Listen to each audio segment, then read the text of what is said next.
Bonjour à tous, soyez à nouveau les bienvenus pour cette nouvelle capsule, cette quatrième dans une série de 6 présentée par le Festival de magie. En cette période de confinement, on a eu l'idée de venir vers vous. Donc, merci au festival. Et de mon côté, je me sens privilégié. Mon nom est Jean-Pierre Dussault, magicien, de vous présenter ces tutoriels-là, ces numéros-là qu'on vous enseigne. Et cette semaine, on y va avec des cartes à jouer à la demande générale.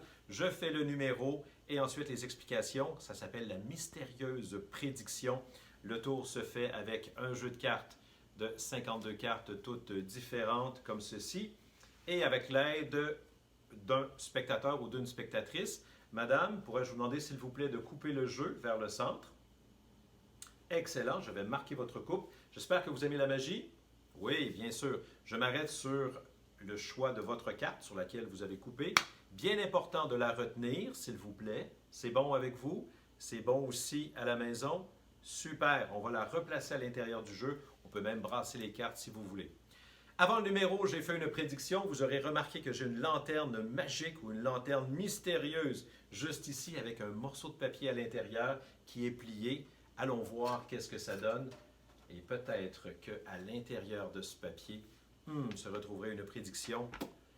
Est-ce que ça correspond au choix de votre carte? Oui, c'est bon, ça fonctionne. Wouhou! Merci beaucoup. Très bon numéro de magie, une prédiction qui est facile à faire. Ça fait appel au forçage en croix. Donc, on force la carte de notre choix qu'on a choisi de dessiner sur un morceau de papier, sur un carton, peu importe. On la place sur le dessus du jeu. Donc, dans ce cas-ci, c'était le 3 de carreau. Ça peut se faire avec n'importe laquelle. Si ça vous tente de dessiner un as de carreau, aucun problème. La carte est sur le dessus du jeu et surveillez qu'est-ce qui se passe. Je demande de couper le jeu vers le centre et ensuite, je vais marquer la coupe. Et j'ai posé une question tout simplement pour que l'attention soit ailleurs que sur le jeu. Et ensuite, je dis au spectateur, je vais m'arrêter sur la carte que vous avez coupée. Mais en réalité, c'est la carte du dessus du jeu. C'est bon? Si on le fait avec une carte de couleur bleue pour vous permettre de bien comprendre, donc notre carte qu'on veut forcer est sur le dessus du jeu, on coupe le jeu vers le centre, on va marquer la coupe. Donc, ça donne l'impression que c'est la carte du milieu. Je pose une question pour faire un détournement d'attention et ensuite, on prend la carte qu'on veut forcer tout simplement. Par la suite, le numéro est pratiquement terminé. La carte peut être placée dans le jeu brassé, c'est pas grave. Ça correspond à celle que vous aurez cachée dans une lanterne, dans une boîte de céréales, dans une jarre à biscuits. Ça pourra devenir alors la prédiction du cuisinier.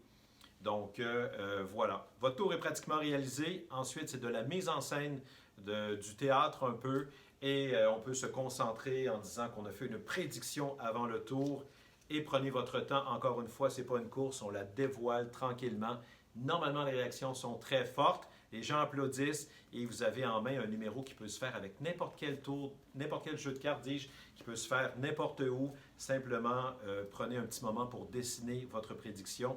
Placez votre prédiction sur le dessus et vous êtes prêt à réaliser le numéro. On veut avoir de vos nouvelles. S'il vous plaît, envoyez-nous votre performance du numéro de la mystérieuse prédiction via la page Facebook du Festival de magie de Québec à travers Messenger, votre lien vidéo. On va être heureux, de beaux prix seront remis. Donc, merci beaucoup au nom du Festival de magie de Québec. Mon nom est Jean-Pierre Dussault. À très bientôt. Merci, au revoir.